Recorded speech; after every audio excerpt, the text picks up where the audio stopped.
Hello and welcome back to Scale Building Cafe, and welcome to this week's update. Obviously no update last week because I just got back from the UK, and the week before that I was in the UK, so we haven't had one of these for a little while.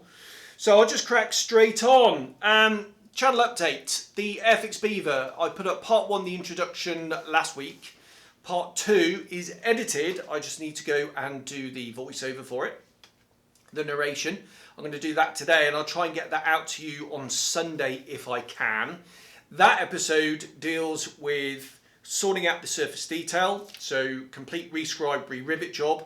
And actually, I'm not that happy with the riveting job. It went wayward in quite a few areas, and yeah, one of my worst riveting jobs to date, which is why I didn't end up doing one of the natural metal ones. I ended up doing the camouflage one. Plus all the construction and getting it ready for primer. That's going to be effectively a 3-parter with the introduction and then the construction and in the first sort of part of that, if you like. And then the painting and weathering in the final part. So I need to edit the final part actually. That's next week's job. So that's that. Obviously being at home, I took the opportunity to do a few videos there, a few chat ones just on the phone. So some unboxing videos, which have proven quite popular actually. People sort of vicariously having a second Christmas or an early Christmas. And I quite enjoy doing those because it's quite exciting getting parcels, isn't it? And hopefully some of that got passed on. So some of the models that I need to do some reviews on are here. Yes, I'm a fan of Beavis and Butthead, being a sort of early 90s university type. Right, here we go. Digressing already. AZ Models Buchon. Looks like a really nice kit in the box. However, I'm going to use this with the forthcoming 109G in 72nd scale to do a Buchon using that. So that from the Edward kit, I should have said. That's out very, very soon. So I've got that, and I'll do a sprue tour of that. Right, the Edward 109G4 in 48th. I'm not actually going to review that aeroplane. What I am going to review is, it's in here, the Disney Princess Castle, as the wife calls it. That is the Mulberry HA112K1L conversion. In other words, the precursor to the Buchon. A very pretty aeroplane, I think. So that's that one. One thing I do want to get up fairly soon is this. This is the Ammo MiG-17. I believe it's a moulded for them by Takom, I believe. I might be wrong on that. But it's a really nice package. Quite a simple basic kit. But you do get a little bit of photo etch with it. And it's a nice package, cartograph decals. I'm going to build this straight from the box. They did say that they're going to send me all the extras for it, but they'd actually run out. So seat, boarding ladder, photo etch, the Red Fox Studio interior set for it, all those bits and pieces. But actually, I'm quite pleased I didn't get all the extras for it, because this is going to be done straight from the box, which means no riveting. The only thing I may add are some seat harnesses if they don't come in the kit. With that, I'll just grab them over here. I should have prepared all this earlier, shouldn't I? Right, for that, they have sent me some of their new acrylic paints. These are called Atom paints. They are a new formula of acrylic paint. So they've sent me a whole bunch of colours to test out. So what I'm going to do is put that together using these Atom paints and straight from the box. So a nice straightforward build. Be interesting to see how these behave. I think they're a little bit thicker than normal, than their dropper bottles. So they will require thinning, I'm sure. But really excited to give these a go. That's those. Right, and the last one is this. Now, I'm not going to review this kit. It's an old kit. What I am going to do is a sprue tour of this bad boy. This is the Laminar Flow Designs Spitfire 14 conversion. And what I'm going to do is, this is going to be a project for early next year. So I've got a few projects I need to clear out the way first. And yeah, so I'll do a sprue tour of that. This looks phenomenal. I'm really looking forward to doing that. Right, what I also did when I was at home as well is I filmed some more of my favourite kits in the collection videos and just talk about them. They're quite short. I just need to edit them together. Shouldn't take too much time. Need to retrieve some photos from somewhere. But look out for some of those. I'll trickle those out as we go along over the next couple of months till I go home at Christmas. Right, so that's the channel update. The project update then is this, the Arma Hurricane. Arma Hurricane. She's in primer, a little bit of duralumin on wing roots and around the nose. Now, plan A was to convert this into a Sea Hurricane. You may have seen photos of the conversion down the back end that I put up on my Facebook page. Change of plan. The reason I changed my plan and I've unconverted it is because I recently bought a Portrait 3 silhouette cutter. I've got that here. Now, the Royal Navy markings down the back end were smaller, 4 inches high. And I was worried that I wouldn't be able to do the markings. I haven't got any Royal Navy decals or stenciling in 4 inches high. Therefore, as much as I would love to have done a Sea Hurricane in temperate markings, I've gone back to plan B. Maybe it was plan A in the first place and Sea Hurricane was plan B, whatever. And this is going to be a normal Hurricane. You will see under the nose here, I don't have the carb intake or the Vokes filter because I still haven't decided what scheme I'm going to do this in, even though I'm at the painting stage, which is a bit of a nightmare. So in here, in my little box of bits, I have, and I can't find it, and I don't have my glasses on. Right, there we go, there it is, if I can get it out. Right, I've got the carb intake here. Right, let's grab that. So I've got the carb intake here on a brass toothpick. And I've got the Vokes tropical filter. Both fit brilliantly. And if I just push that on there. Yeah, the fit on both is superb. Both are primed. I really don't know which way to go. At the moment, I'm leaning towards a tropical aeroplane based out of Malta because I'm going to do next year, I'm going to do a Spitfire Mark V in multicolour, some really interesting schemes and they look great next to each other. So I'm probably leaning down towards the tropical one. The other option would be to do a Night Intruder. Now, I've been talking with Paul Lucas. Paul Lucas is the chap who does the Colour Compendium. Colour Conundrum. I'll start again, shall I? Colour Conundrum articles in Sam magazine. He's also done the Colour Conundrum books, which are a compilation. It's a lot of long C words, isn't it? And there's a volume 3 coming out, hopefully in time for Telford, which I'm going to get. I've been chatting to him about various colour schemes for this and other things. And I'm wondering if I slightly disagree with him actually on one of the schemes, and that is the 87 Squadron Night Intruder.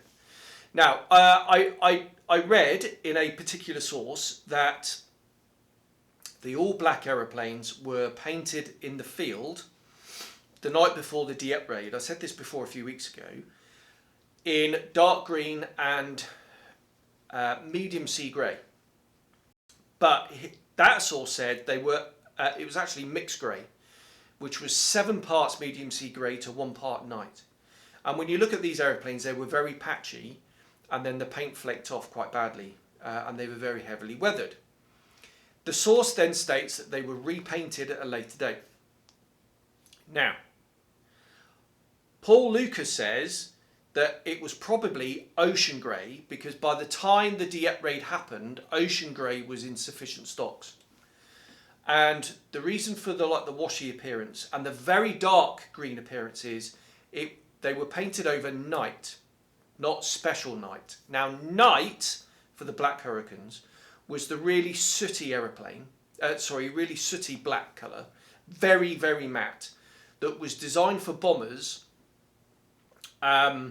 being illuminated against searchlights, and it was the standard black, and that's what they painted the Hurricanes in originally. They went away from night to special night because the paint didn't adhere very well.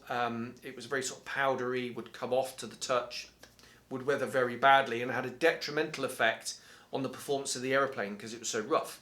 So they went to special night, which was a smoother black. And what Paul reckons is when they brush painted the ocean grey and green, some of the pigment in the sooty night finish got mixed up with the green and the grey, and that's why it looks very dark and very patchy, which is credible. And then it weathered very badly. That all kind of makes sense. I think though, to my eye, the grey is actually really quite light, which is why I think it's probably medium sea grey, or maybe this mixed grey colour. But that's me. He also said, though, that 87 Squadron flew Hurricanes into 1944. I thought they were replaced earlier than that. And that means that it's pretty certain that 87 Squadron Hurricanes eventually ended up in the ocean grey, dark green special night scheme with red codes, possibly with a sky fuselage band, rear fuselage band, and maybe yellow leading edges as well, but maybe not, because you see 3 squadron aeroplanes and 1 squadron aeroplanes in those colours. In fact, 1 squadron ended up going back to day scheme. So that is still on the cards. I still may do a 87 Squadron, but a later one with the red serials and the skyband. I may do a 242 Squadron machine from Malta, because I quite like the earlier roundels, the earlier fuselage roundels and the roundels under the wing. I may do one of those. That might give me the idea I could do the tropical scheme on the top and sky underneath, or light Mediterranean blue, or maybe even azure blue. I quite like the idea of doing light Mediterranean blue underneath, or even sky blue, because some of those colours were used in the early part of the campaign. One of the other options is to do 1435 flight, which was the Malta night fighting unit. Now that you'll find profiles of the aeroplane that had M, the code letter M on the tail, with black undersides, and I've not found a photo of that of black undersides yet. The one photo I have of the Malta night fighting unit, you see quite about half a dozen of the aeroplanes, and they've all got light undersides, including the one with the code letter M. But there's an aeroplane in the foreground, and you can just see the nose, and it looks like that has black undersides. Now it might be that is dark Mediterranean blue. It might be that it's dark sky. Both colours were used in the Mediterranean theatre. It might be that it was black, but I don't know the serial number and I don't know the code letter. I can narrow it down to what it might be. It's definitely a 2C. So what I might do is use a bit of artistic license, pick a code letter that I can't see in any of these photos with ones with a light coloured underside, and I know some of the serials, and do it with black undersides. I think black underside with the Mediterranean colours on the top might be quite cool. There is even another option, which is I found photos of I know there were 2 A's and 2 B's in middle stone and dark green on the upper side with a light colour underside, which might be like Mediterranean blue or sky blue. That would be quite cool in a 2C, and I've found photos of a 2C with a very high contrast on the top. I'll see if I can put photos up here. And that would look quite cool, I think, with dark green, middle stone. It was probably middle stone, not light earth, and the light colour underside. So I'm really undecided. My brain is, I'm probably I'm massively discombobulated. What to do? What to do? What I do want to do is one with the early markings, the early A1 fuselage roundel and the A1 under wing roundels, because I really like those. But, oh, crikey, I really don't know. I need to sort that out over the next few days. Right, friend of the channel, Nige, is helping me do my own masks. So I'll be speaking to him later. Right, so that's where we are. That's the state of play. So what I am going to do, though, today probably, is paint the white for the markings in preparation to finally making the decision over the next few days. Right, enough of hurricanes and Mediterranean hurricanes. Right, on to some questions. I've had a few questions come in, which is really cool. If you have any questions for me, just either put them in the comments of this video, or if it's specific to one of the other videos, stick them in there. I'll briefly answer it with tippy tappy, and then I'll expand on it over here. So, right, 2 questions this week. Duncan Ling asks about what PSI do I spray at? Now, I can't answer that question, and the reason I can't answer that question is, here is one of my airbrushes. This is my preferred airbrush. This is my Iwata HPCH, and it has a MAC valve underneath, which enables me to alter the pressure.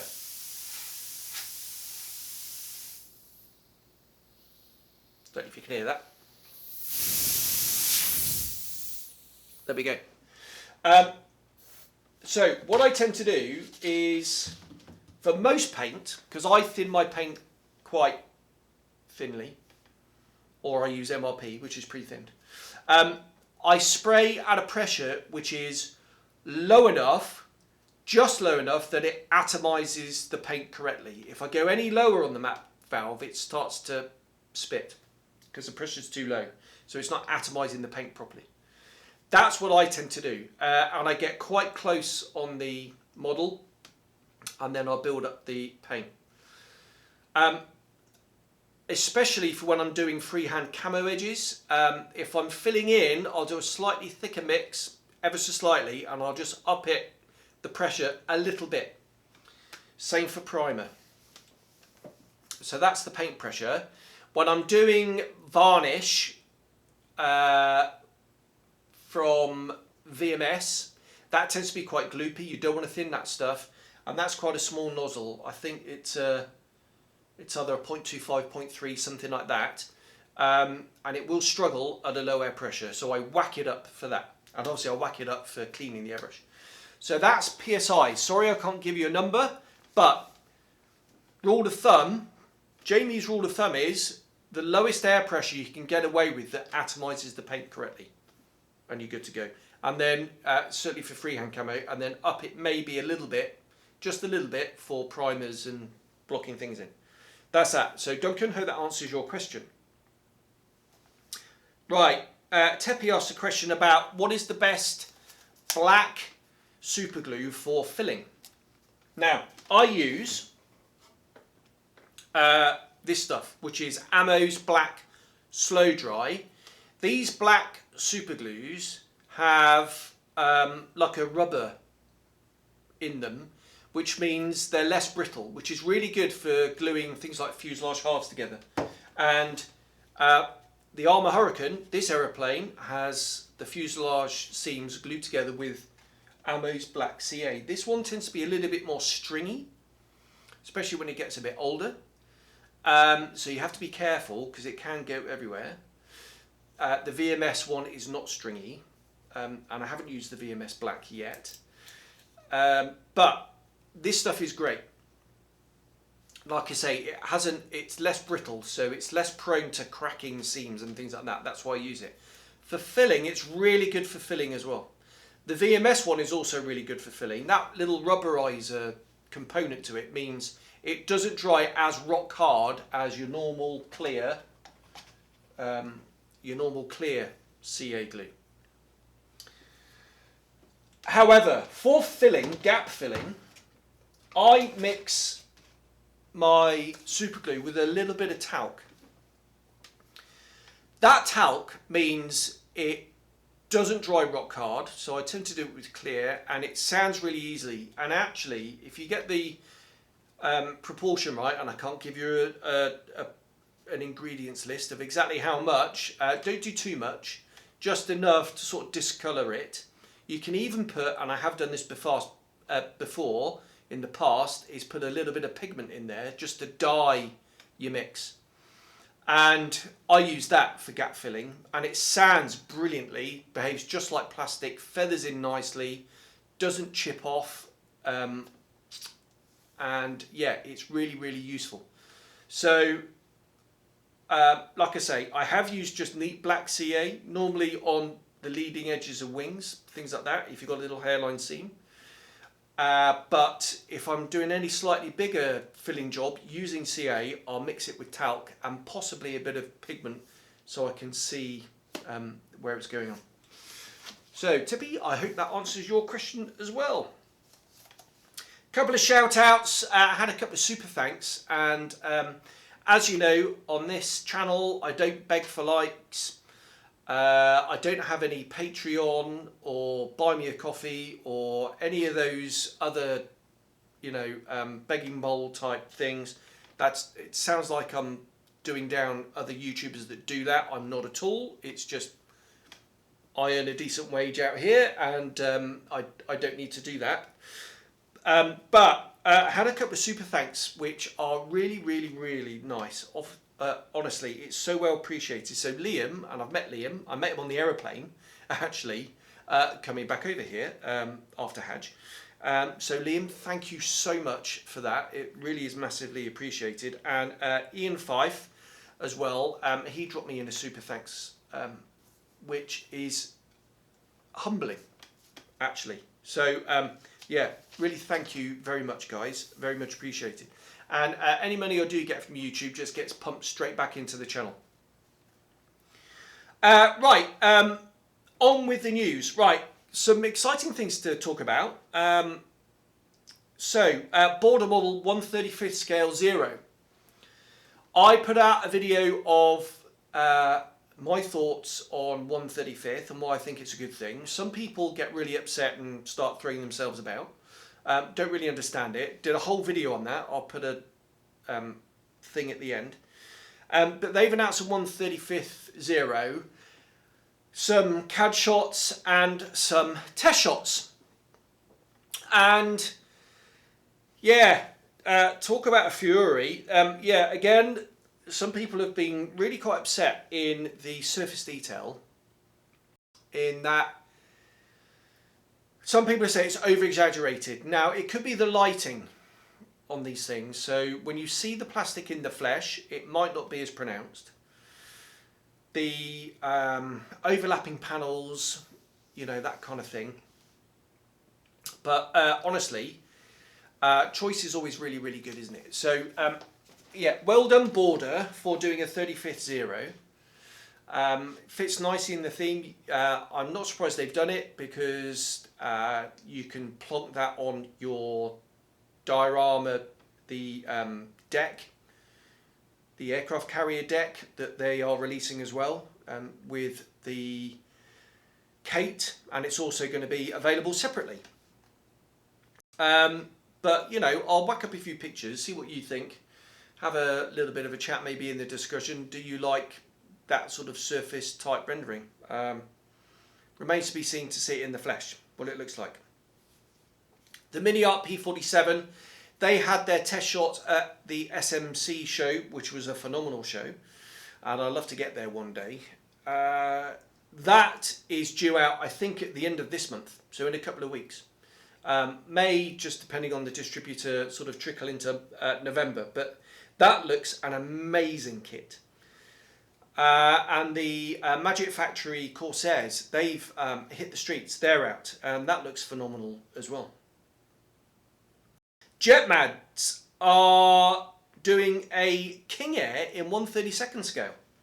I don't think they call it a King Air, I think they call it a Beechcraft 200, and a C, whatever the American designation is of that thing. But yeah, 1/32nd scale King Air, that's quite cool.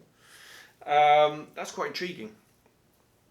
They do the 32nd scale Vigan, which limited run, I think, technology or finish is the order of the day. So, you know, modelling skills required, but not that bad. You know, it looks stunning when they're done. So, yeah, that was an intriguing release. Okay, I forgot to mention these. One of them is really quite cool. One of them a bit more mundane. The mundane one first, the Hobby Boss MiG-29K in 48th scale. Now, this isn't the early K, just an adaptation of the A, really, that they did to whack on the Kiev. This is pretty much a complete new aeroplane with folding wings and whatnot, but it's, I think, a really nice shape with that big hump behind the cockpit and everything, really nicely proportioned.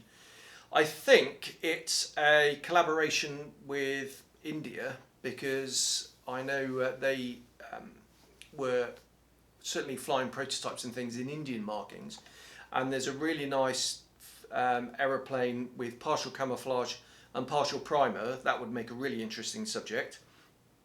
So that looks cool. The other one is a bit random, and it's by Meng. I say Meng, it's Mung, but you know, I'm British. I say Munich instead of München, so I'm going to call it Meng. They're doing the ornithopter from the film Dune, and I remember watching that film in the cinema going, how cool would it be if someone made a model of that? Never thinking anyone would do it, but Meng are doing it. The MMS-011 and the MMS-014. Not entirely sure the difference between the two, maybe scale or something, but it's the Harkonnen ornithopter, the sort of dragonfly looking thing. And yeah, really cool.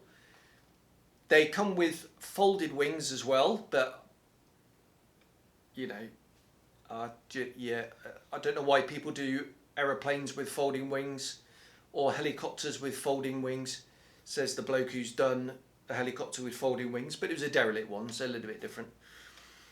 So I would be doing it all spread, but how cool does that thing look? Definitely going to get that. Really excited, and yeah, should be really good fun. Right, back to the normal show. And the last one is Edward. Now, Edward have released an E-Day special of their info magazine, and they talk about some 2024 releases. They've got some more information on the Mustang, 48 scale Mustang, the B/C. That's out in Q1, quite early next year by the sound of it. What's also out early next year are the early G6, 109 G6 in 1/72nd scale. Definitely getting those. The what else did they? Oh yeah, the MiG-21 F-13. So the early MiG-21. Some CAD renders of that came out. They did say that they are delaying the, what was it that was delayed? Oh, the Blanick and something else that I can't remember. Crumbs. What was it that was delayed? It's on the tip of my tongue. Can't remember. Maybe I'll stick a picture up here, and you'll see it. Mine's gone blank. That's been the S199, the Mezek in 48 scale. That's been delayed. Hopefully we might see that at the back end of next year, maybe. But what they did announce, as well as the P40s that we all knew about, what they did announce was a series in 1/48 scale Junkers 87 Stuka, which is really exciting. They're going to do all versions from the B1 onwards.